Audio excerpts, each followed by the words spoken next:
I am not serious. माझ्यापेक्षा वयाने, कर्तृत्वाने आणि अनुभवाने मोठ्या असलेल्या, शरीर मनाने सुंदर असणाऱ्या उपस्थितांना माझा सस्नेह नमस्कार. आज माझे लाडके भाऊजी म्हणजे अनिल माधव शेट्टीवार यांचा 65वा वाढदिवस किंवा प्रकट दिन आपण म्हणूया साजरा करण्यासाठी आज आपण इथे जमा झालेलो आहोत. मी एक म्हण वाचली होती की तरुणपणी वाढदिवस आणि म्हातारपणी काढ दिवस. पण हे आमच्या भाऊजींबाबत अगदी बरोबर नाही आहे, पूर्णपणे चुकीचं आहे. जरी आपण भाऊजींचा 65वी साजरी करत असलो तरी त्यांची 25वी मात्र अजून थांबण्याचं नाव घेत नाहीये. त्यांच्यासाठी मला एक खास शायरी इथे म्हणावीशी वाटते.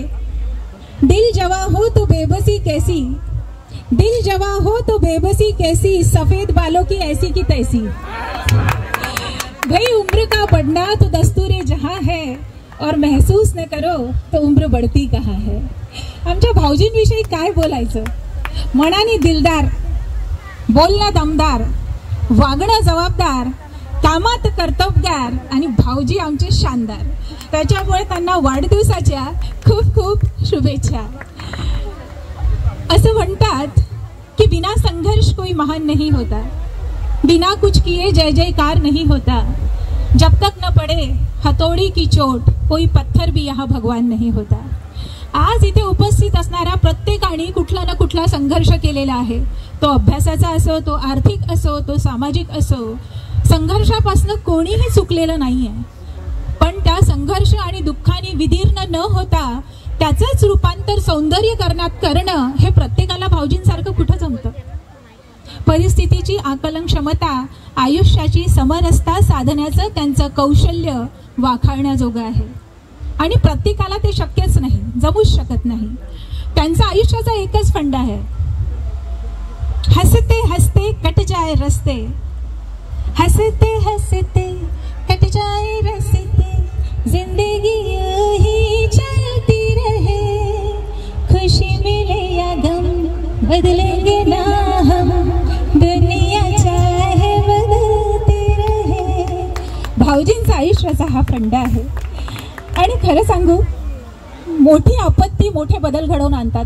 मग ती नैसर्गिक असो की ती मानवनिर्मित असो. आणि माणसाच्या परिस्थितीनुसार त्याची मनस्थिती बदलत जाते. आणि आयुष्यात ज्यावेळेला सुख वाटायला येतं ना, त्यावेळेला माणसाचा अहंभाव फोपावतो. त्याला असं वाटतं की जे होत आहे ते माझ्या कर्तबगारीमुळेच होत आहे. त्याचे विचार संकुचित व्हायला लागतात आणि देहबुद्धिमग्न तो होऊ लागतो. पण ज्या वेळेला एखादं दुःख येतं त्यावेळेला माणूस खडबडून जागा होतो, हादरून जातो आणि आयुष्याच्या नवीन वाटा शोधायला लागतो आणि आयुष्याचा फेर विचार करायला लागतो. आणि तेच आपल्या भाऊजींनी केलं. आणि खरं सांगू, व्यवहार चातुर्य, परिस्थितीचं आकलन आणि त्याच्याशी सामना करण्याची ताकद हे कुठल्याही पुस्तकात किंवा विद्यापीठात शिकवल्या जात नाही. हे फक्त ज्याची त्याच्या अनुभवानेच प्रत्येकाला येत असतं. हे जीवन कौशल्य आहे, दे आर लाईफ स्किल्स. तुम्ही खूप शिकलेले असाल तरी तुम्ही तेवढा संघर्ष करू शकता असं नक्कीच नाही. आणि मला इथे एक सांगायचं वाटतं की आयुष्य फार छान आहे, फक्त जरा लहान आहे. आयुष्य फार छान आहे, फक्त जरा लहान आहे. अरे रडतोस काय वेड्या, लढण्यात शान आहे. काट्यातही फुलांची झुकती कमान आहे. आणि उचलून घे हवं ते, हे दुनिया दुकान आहे. अरे जगण्यासाठी कधी हसावं लागतं तर कधी रडावंही लागतं. आणि सुंदर धबधबा बनण्यासाठी पाण्यालाही उंचावरून दगडावर पडावं लागतं. जीवन कसंही असलं तरी ते कसं जगायचं हे आपल्या हाती असतं. ते ठरवण्याचं स्वातंत्र्य आपल्याकडे असतं. भाऊजींचा प्रामाणिकपणा आणि त्यांचा भोळेपणा खरं तर त्यांच्या व्यक्तिमत्वाला खूप जोड देऊन जातं. आणि त्यांचं व्यक्तिमत्व त्याच्यामुळे खरं तर खूप फुलून आलं आहे असं मी म्हणेल. एखाद्याला आपण आपली वेदना सांगायला गेलं, आज त्या व्यक्तीजवळ वेळ नाही. ते ऐकूनही घेतील कदाचित, सहानुभूती राहील, पण समानुभूती मात्र मिळूच शकत नाही. पण आमचे भाऊजी हे मूक जनावरांचे डॉक्टर आहे. जे लोक आपली वेदना शब्दांनी व्यक्त करू शकत नाहीत, त्या लोकांना समजून घेणं, त्यांचा इलाज करणं, यासाठी माणसाला मनाने खूप प्रामाणिक आणि संवेदनशील व्हावं लागतं. आणि ते प्रत्येकासाठी शक्य नाही आहे. आज भाऊजींचा विषय चालू असताना मी ताई विषयी बोलल्याशिवाय इथे थांबूच शकत नाही. नियतीने तिच्यासोबत सावत्र मुलीसारखा व्यवहार केला, पण तिने तो संघर्ष कुठलीही तक्रार न करता सहन केला. कुठलीही तक्रार, त्या परिस्थिती चिरफाड न करता ती आहे तशी स्वीकारणं, इतरांविषयी नेहमी चांगला विचार करणं, हे नेहमी तिच्यामध्ये साबूत होतं. तिच्यामधला चांगुलपणा टिकून होता. तिच्यामध्ये कुठल्याही परिस्थितीमुळे कडवटपणा खरं तर आलेला नव्हता. आणि तिच्याकडे पाहून मला खरंच असं वाटतं की आयुष्य सुगंधित करण्यासाठी खूप साधन संपत्तीची गरज नाही, खूप लोक तुमच्या पाठीमागे असण्याची गरज नाही. तुम्ही कुणाच्या पाठीमागे भक्कमपणे उभे राहू शकता. या कृतिशील विचाराने खरं तर तुम्हाला कर्तृत्वशील होता येतं. आणि ताईंसाठी एक पिक्चरचा डायलॉग है, जिंदगी में पिक्चर की तरह जिंदगी में जब तक सब कुछ ठीक नहीं हो जाता तब तक जिंदगी खत्म नहीं होती, और जब तक आपकी जिंदगी में सब कुछ ठीक नहीं है तो समझ जाइए पिक्चर अभी बाकी है मेरे दोस्त. आणि आमचे ताई आणि भाऊजी मिळाले ते इंटरवलच्या नंतर, आणि तो सिनेमा आज आपण पाहण्यासाठी इथे एकत्रित झालेलो आहोत. त्यामुळे ताईचं देखील विशेष कौतुक. दोघंही एकसारखी आहे. त्यांचं दुःख, त्यांचं सुख ताईच्या मनोगतातनं आपण ते ऐकून घेतलेलंच आहे. आणि खरं सांगू, आयुष्य हे विधात्यातल्या वहीतलं एक पान असतं. रिकामं तर रिकामं लिहिलं तर फार छान असतं. आयुष्य हे विधात्याच्या वहीतलं पान असतं. रिकामं तर रिकामं लिहिलं तर फार छान असतं. पहिलं पान जन्म, शेवटचं पान मृत्यू, मधली पानं आपल्यालाच लिहायची असतात, कारण तेच आपलं कर्म असतं. एखादी चूक झाली म्हणून ते पान फाडून फेकायचं नसतं. खरं तर त्या परिस्थितीतच, त्या अनुभवातनंच आपल्याला बरंच काही शिकायचं असतं.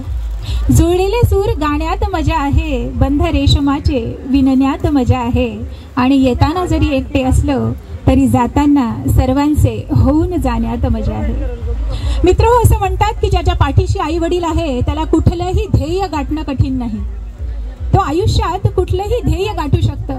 पण ज्या वेळेला आई वडील नसतात त्यावेळेला शिवप्रसाद बोडलावार सारखे भाऊ आणि प्रीती बोडलावार सारखी वहिनी जर आपल्या पाठीमागे भक्कमपणे उभी असेल तर आयुष्याचं कुठलंही दुःख अगदी सुसह्य होऊ शकतं.